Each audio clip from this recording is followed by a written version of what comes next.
Shalom. Voilà.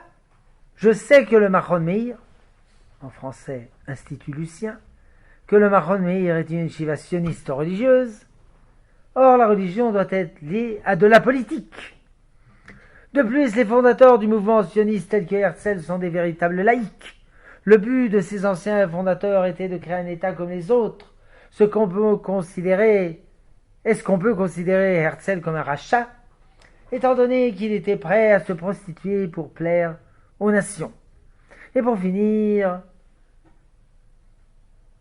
j'aimerais savoir si le fait d'envoyer nos jeunes des yeshivot faire l'armée n'est-ce pas une erreur, etc. La politique, il y a de la politique qui n'est pas de la religion, et de la politique qui est de la religion.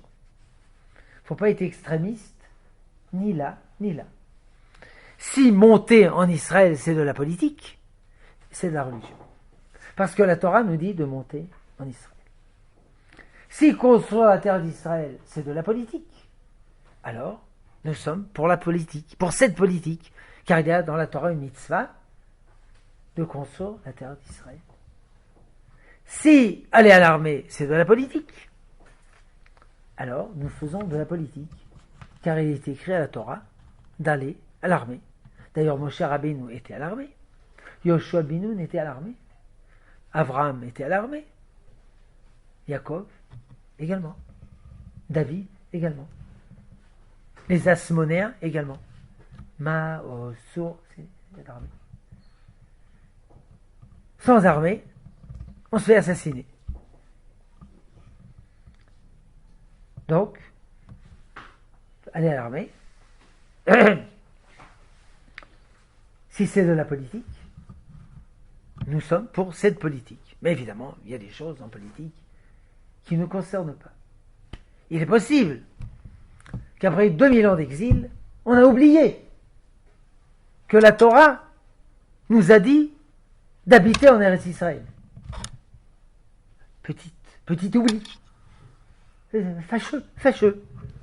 Mais la Torah, Dieu a dit à Abraham, va habiter en Eretz Israël. Et presque toute la Bible, elle se passe en Eretz Israël. Et peut-être qu'après 2000 ans d'exil, on a oublié que cette terre, il ne fallait pas la laisser en friche, il fallait la construire. Et Abraham construisait la terre. Il y avait des récoltes. Yitzhak avait des récoltes. Nos ancêtres construisaient des maisons, plantaient des arbres. C'est pas de la politique, c'est une mitzvah. Et puis on était 2000 ans en exil, on a oublié qu'il y a une mitzvah d'aller à l'armée.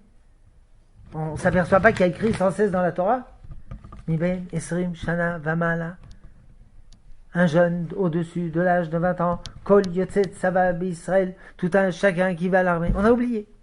Torah, on oublie. Fâcheuse distraction. On a oublié qu'il fallait aller à l'armée. J'ai pas dit qu'il fallait à l'armée forcément à l'âge de 18 ans. On peut y aller à 20 ans. On peut étudier en yeshiva, puis aller après à l'armée.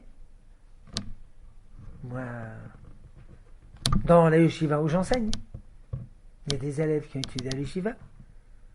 1 an, ils sont à l'armée. 3 ans, ils sont à l'armée. 5 ans, ils sont à l'armée. 10 ans, ils sont à l'armée. 20 ans, ils sont à l'armée.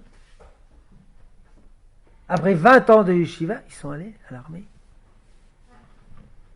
Question personnelle. Aux événements d'aujourd'hui, il y en a un qui est chef d'escadron. Il s'est fait blesser, un élève de yeshiva. Et l'autre, qui était, adjudant, il s'est fait tuer. Ça arrive. Mais sans armée, on ne peut pas tenir bon. Si vous voulez savoir ce qui se passe quand on n'a pas d'armée, c'est très simple. Rappelez-vous ce qui s'est passé en France pendant la Shoah. Voilà ce qui s'est passé quand on n'a pas d'armée. C'est pas de la politique. C'est une mitzvah. Alors, celui qui veut étudier dans la yeshiva, il faut qu'il étudie. Mais il n'étudie pas à perpétuité en général. Un jour, il quitte la yeshiva, il va enseigner la Torah. Ou bien il travaille dans un métier. Et bien quand vous sortez de la yeshiva, 3 petits tours à l'armée, et puis voilà, aucun problème. Excellent. Quant à Herzl, je vois que vous n'avez pas lu Herzl.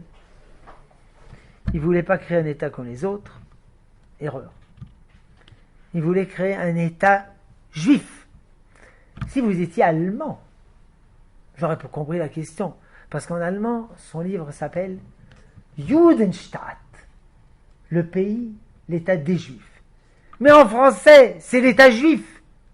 Non pas l'État des Juifs, l'État juif. En yiddish aussi. Die Jiddische Medine. En anglais, il y a les deux. The Jewish State, the State of the Jews. Mais en français, c'est l'État juif. Il voulait un État juif. Et Herzl disait, le retour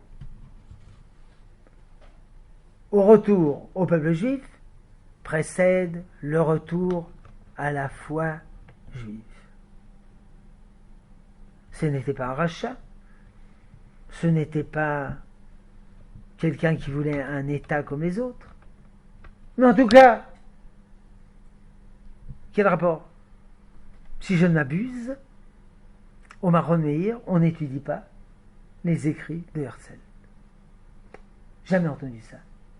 Et au Maron Meir, quand on habite en Israël, on construit Eretz Israël et on va à l'armée, c'est pas à cause de Herzl, c'est à cause de la Torah. Envoyez un espion au Maron Meir, puis vous verrez que j'ai dit vrai. Oui. Tout ça, ça ne diminue pas, évidemment, les mérites de Herzl, qui, effectivement, n'avait pas de kippa sur la tête. Il avait quand même une barbe.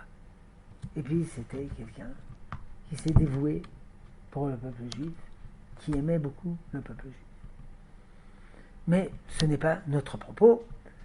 Quoi qu'il en soit, shalom, chers amis.